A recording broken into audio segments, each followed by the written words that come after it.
What is up, guys? Welcome back to the Jenks Hammer podcast. In today's episode, it's just going to be me again, Jenks. Today, Hammer and I have been running into scheduling conflicts the last couple days. Yesterday, my Wi-Fi was completely dead. We were going to record yesterday. That didn't work out. The day before that, Hammer had some scheduling conflicts. So today's episode is just going to be me, and I'm just going to be talking about the most recent NFL news. There's been a bunch of news going around. First few days of training camp. I'm just going to get into the news. I won't keep you guys waiting. Let's get right into it. Welcome to the Jenks and the Hammer podcast, bringing you the latest NFL news and insights from the perspectives of two die-hard fans. So sit back, relax, and get ready for some football talk with Jenks and the Hammer. And here we go. All right, so jumping right into the first segment of the day, Jonathan Taylor.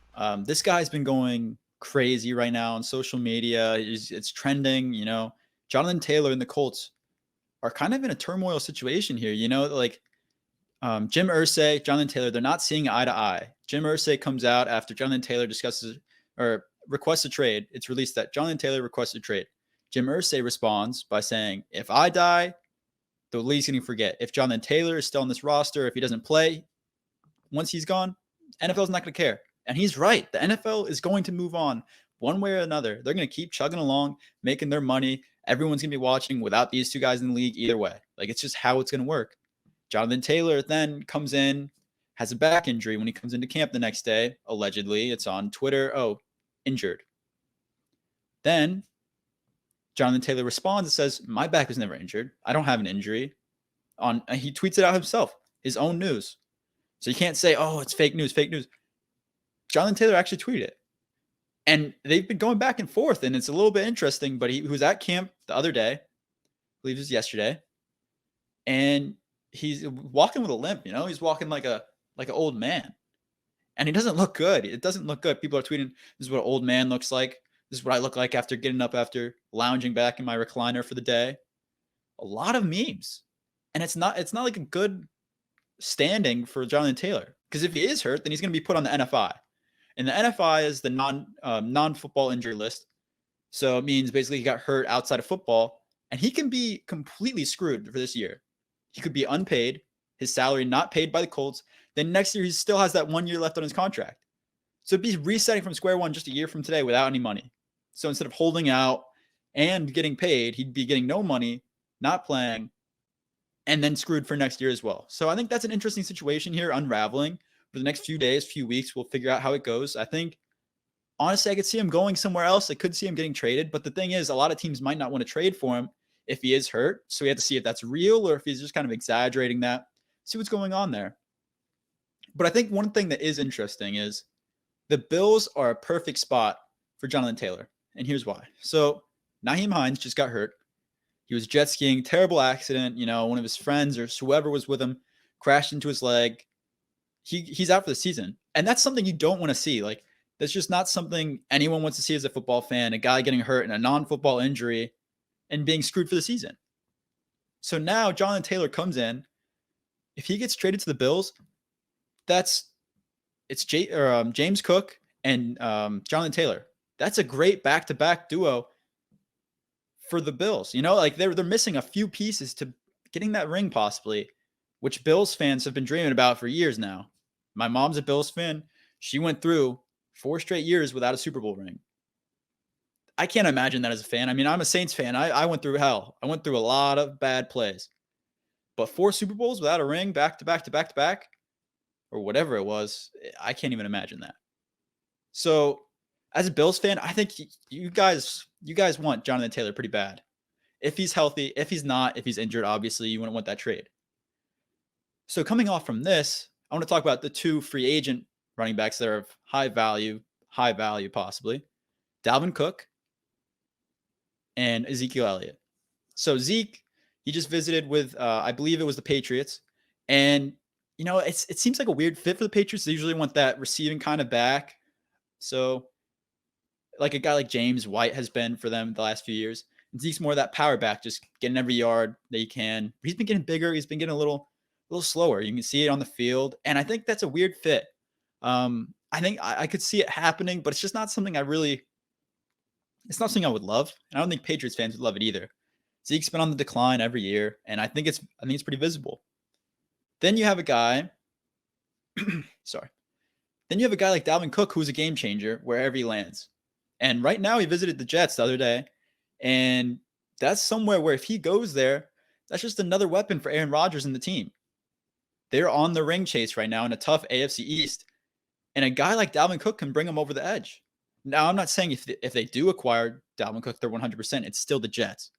And the Jets every single year have had a little bit of hype. And then they go down the drain. That's just how it works for the Jets. They're the Jets for a reason. They haven't done anything for a reason.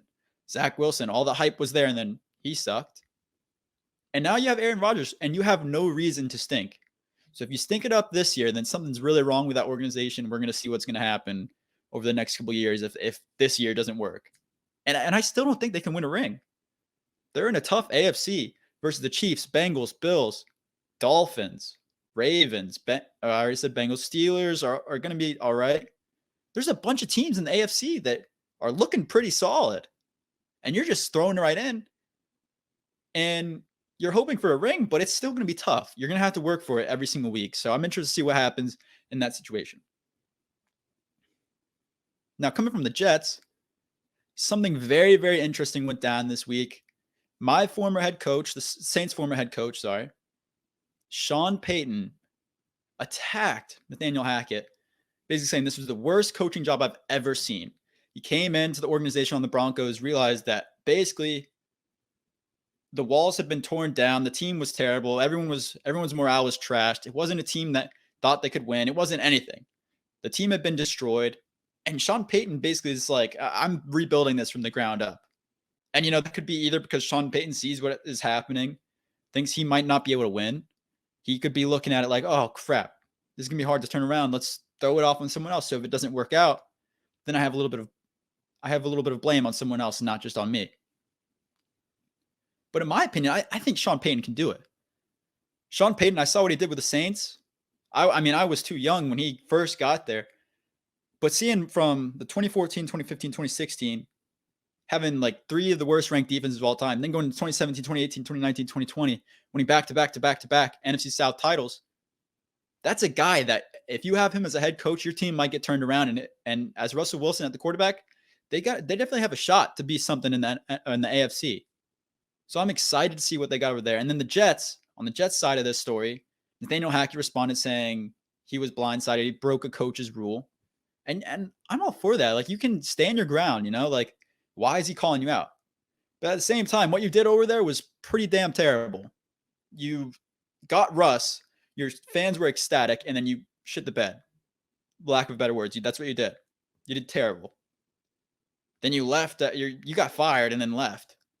So I don't know what other words to say, but you sucked. You were terrible there. You didn't deserve the head coaching job in the first place, and then it showed in the season. And Robert Saleh came to your defense, and good for you. And Aaron Rodgers, too. They both came to your defense, and as they should. They're going to back you up, and I think Robert Saleh did good in that. And Aaron Rodgers said, keep my coach's name out of your mouth, to Sean Payton. So now all the NFL fans are looking forward to Week 5. That should be a primetime game. Whatever it is now, if it's not a primetime game, I know we probably can't flex it, but it should be a primetime game that everyone's going to be want to watch in that game. If the Broncos pull that out, it's going to be amazing for Sean Payton, and it's going to be one of those Sean Payton kind of revenge games where it's like he's just showing up and he's there to beat you and basically run up the score. Whatever he wants to do, he's going to do it. So I'm interested to see what happens there. And then going into our next discussion, there were a lot of injuries this week. I mean, injury-wise, Tim Patrick, Zach Moss, Joe Burrow, 3 pretty big injuries. I mean, the Broncos, just like we were just talking about, they have a few weapons for Russell Wilson out there. KJ Hamler just went down he had like a heart injury, which is pretty serious. Hopefully he heals pretty fast. Tim Patrick just tore his Achilles, ruptured his Achilles. And that's not what you want going into 1 week of training camp. Then guys like Zach Moss broke his forearm. And then Joe Burrow, he strained his calf. And it looked like a ruptured Achilles when it happened. Everyone was like, oh, holy crap, his Achilles is gone. There was a few Bengals fans saying, oh, it's just a cramp, it's just a cramp. Everyone who watched that video knew it wasn't a cramp. That was a bunch of Bengals fans just praying to the gods for it to be a cramp. So when that came out to be a calf strain, honestly, that was great news for the Bengals. It's not a ruptured Achilles. He can still play for the season. It's going to be a few weeks before he's back, but he might be back for the season, if not 1 or 2 games into the season. So that's good for Bengals fans. One other thing I'd like to touch on from training camp that I think is really interesting in this scenario, because we always talk about it. There's always the camp guys that stand out. Holy crap, these guys are going to be best rookie of the year. This guy's going to be rookie of the year. This guy's going to be the best comeback player of the year, best improved player of the year. You have these discussions every single camp, and we're only 1 week in. Keep in mind, we have another 3-4 weeks. So I think something that's extremely interesting to talk about, and it's pure speculation, is who's going to be the best rookie receiver. Because there's been a few guys that stand out, and this was a loaded rookie receiver class. Jordan Addison, JSN, Quentin Johnson. Then you had Zay Flowers, and then Jalen Hyatt, a guy who I thought was going to be great. I was saying this guy is going to have possibility to be the number 1 receiver in this rookie class because of his stats in college. They kind of showed it, and he landed in the Giants, who have Daniel Jones. So it's kind of like, he might not live up to the hype with Daniel Jones as quarterback, but you see at training camp, he's been going off.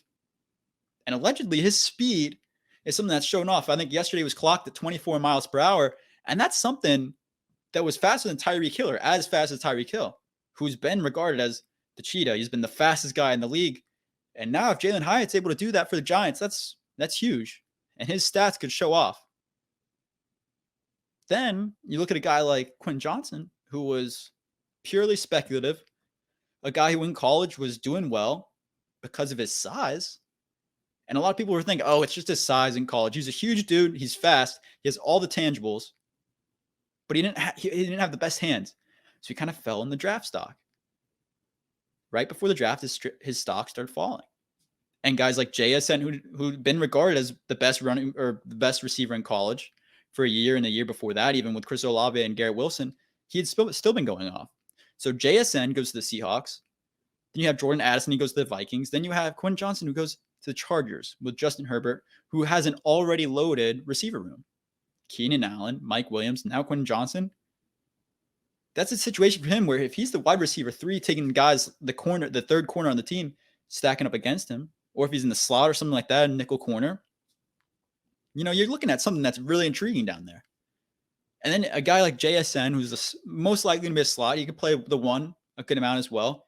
But I see him being like a guy like a Tyler Lockett replacement when Tyler Lockett retires, which should be pretty soon now. He's getting up there in age. He's not retiring yet, but I think a guy like JSN and Quentin Johnson, those are the 2 best rookie receivers this year. And I think that's who's going to be basically playing their butts off for possibly Offensive Rookie of the Year.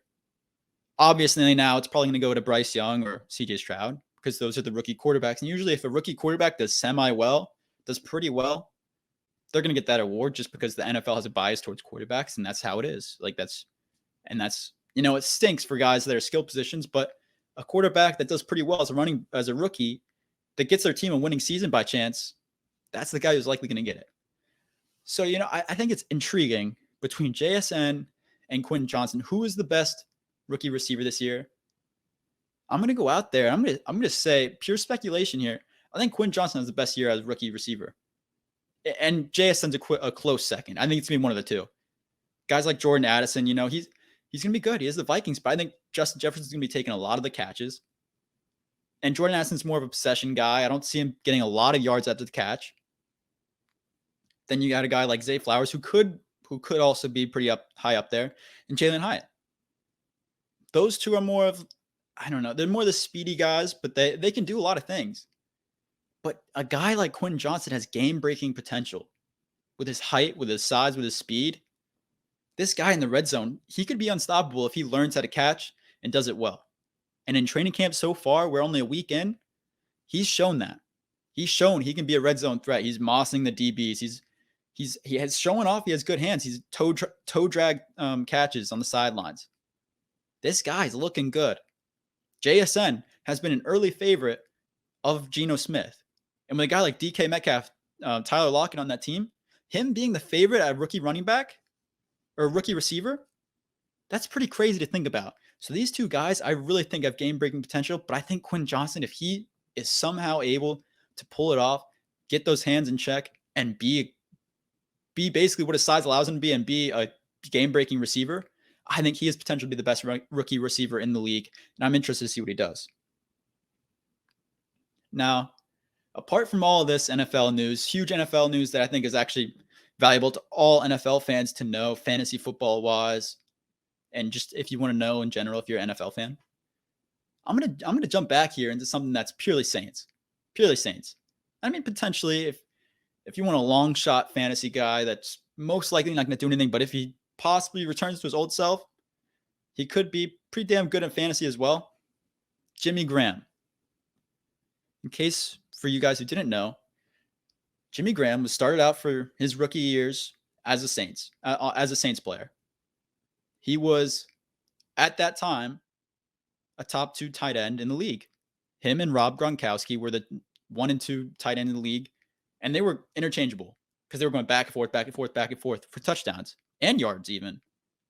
These were 2 guys who were balling out game after game after game, and guys didn't know what to do to guard them. Jimmy Graham in the red zone, good luck. Good luck. This guy could drag 2, and same with Gronk even, could drag 2 guys, take them for a ride, and score a touchdown in the same play. Then Jimmy Graham dunks in the goalpost and basically gets it all in their face and says, what are you going to do about it? So a guy like Jimmy Graham, he got out and he got traded. He was in a little bit of a discussion and conflict with the Saints about if he wanted to be tagged as a receiver. He went to NFL court or whatever it is considered, and basically testified against Sean Payton, or Sean Payton testified against him that he's a tight end, and there's this whole thing. And then he ended up getting traded. Whether or not because it was because of that, who knows? So Jimmy Graham leaves the Saints, goes to the Seahawks, blows out his knee. Then the next year, I think it was 2 years after that, he gets 10 touchdowns on the Seahawks. Shows a little bit like, oh, I'm still Jimmy Graham. And you see trickled in plays of him one-hand catch on guys, just mossing guys, carrying guys to the end zone, showing that he still has that potential. Then he goes to the Packers, doesn't do as much. Then he goes to the Bears, doesn't do as much again. He has 8 touchdowns, I think, his last year on the Bears. And his last play of his career, it seemed, was going to be a one-handed catch against the Saints in the playoffs, where he catches the ball, runs into the end zone. Actually, that might have been the year before he finished, but he runs into the end zone and just leaves. He says, I'm out. And that was against the Saints. So that's an interesting play for that to be like, oh, he's done. And then, I think it's about a week ago today, he comes out, Saints release a notification, Jimmy Graham signs with the Saints. Jimmy Graham signs with the Saints. That was crazy. Everyone seeing that was like, holy crap. Saints fans across the country are like, holy crap, we just got Jimmy Graham back. The Falcon killer himself.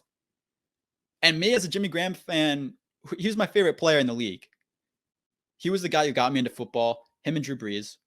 And, you know, a guy like him, I already shared my story about he reached out to me and gave me a signed rookie card. And then I got to meet him in person at training camp, everything like that. It was special.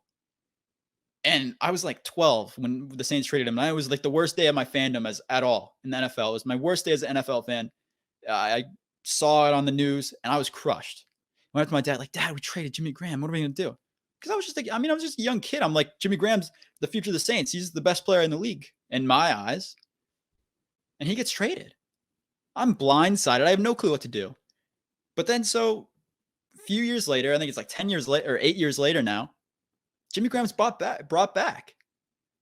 And as a Saints fan, and as now an older fan witnessing basically huge news in my life, Jimmy Graham's back, and I couldn't be happier. I could not be happier.